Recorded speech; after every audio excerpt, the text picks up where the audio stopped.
پیارے بچوں، ایک سمندر پر ایک بادشاہ حکومت کرتا تھا۔ وہ کوئی آدمی نہیں تھا بلکہ مچھلیوں کا بادشاہ مچلا تھا۔ اس کو سمندر کے سب باشندے شاہ مچلا کہا کرتے تھے۔ ایک دفعہ اللہ کا کرنا کیا ہوا، مچلا بیمار ہو گیا، بہت سخت بیمار۔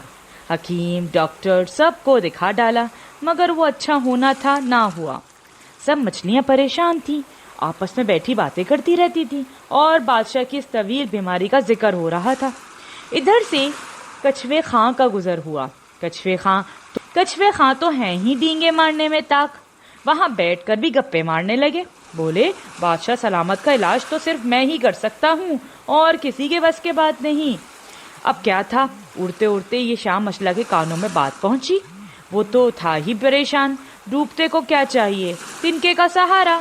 اس نے کچھوے خاں کو فوراً دربار میں طلب کیا اور اس سے پوچھا، کیوں خاں صاحب، کیا تم واقعی میرا علاج کر سکتے ہو؟ اب تو کچھوے خاں بہت گھبرائے مگر کرتے کیا، بات منہ سے نکل چکی تھی اور بادشاہ کے روب کا اثر بھی بہت تھا۔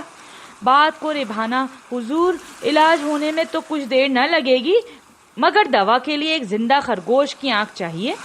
شاہ مچلا نے کہا، یہ کون سی بڑی بات ہے، کسی خرگوش کو تم گھیر کر یہاں لے آؤ، آگے میں سنبھال لوں گا۔ کچھوے خاں دانتوں میں انگلیاں لیے خرگوش کی تلاش میں چل پڑے۔ ایک پہاڑی پر پہنچے، وہاں قسمت کا مارا خرگوش اچھل کود کر رہا تھا، اپنا دل بہلا رہا تھا۔ کچھوے خاں نے بڑی مسکین صورت میں کہا، سلام عرض کرتا ہوں خرگوش بھائی، کیا حال ہے؟ خرگوش خوش اخلاقی سے بولا، آداب عرض۔ کچھوے نے قریب کھسکتے ہوئے بولا، کہو خرگوش بھائی، کیا ہو رہا ہے؟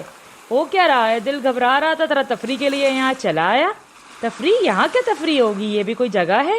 اگر تفریح کرنی ہے تو ہمارے ساتھ سمندر میں چلو، ہمارے بادشاہ کے محل اور باغات دیکھو اور تمہیں پتہ چلے اس دنیا میں اور کیا کیا موجود ہے۔ غرض خرگوش کو بہلا پھسلا کر کچھوے خاں شاہ مچلا کے محل کی طرف لے چلے۔ جب سمندر آیا تو پیٹھ پر بٹھا کر محل پہنچ کر ایک کمرے میں اتارا اور تھوڑی دیر بعد انتظار کرنے کے لیے کہہ کر بادشاہ کے پاس پہنچا۔ حضور، حکم کے مطابق ایک خرگوش کو احمق بنا کر لے آیا ہوں، اب اس کی آنکھیں نکلوانا سرکار کا کام ہے، بس پھر آپ کے اچھے ہونے میں دیر نہ لگے گی۔ یہ بات چیت خرگوش نے سن لی اور ڈر کے مارے اس کا خون خشک ہونے لگا۔ الہی، اب میں کیا کروں، میں کہاں آ پھنسا؟ خیر سوچتے سوچتے اس نے ایک ترکیب سوچی۔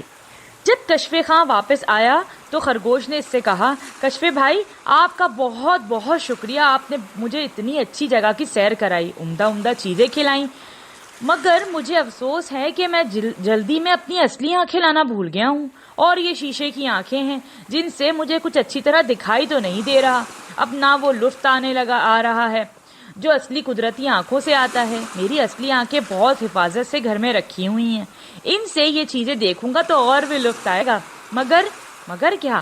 کچھوے خاں جلدی سے بولا، تم ابھی میرے ساتھ چل کر اپنی اصلی آنکھیں لا سکتے ہو۔ خرگوش جلدی سے راضی ہو گیا، وہ تو چاہتا ہی یہی تھا۔ چنانچہ فوراً کچھوے خاں کی پیٹھ پر بیٹھ کر سمندر سے باہر آیا اور کنارے پر اس کی پیٹھ سے اتر کر بھاگتا چلا گیا۔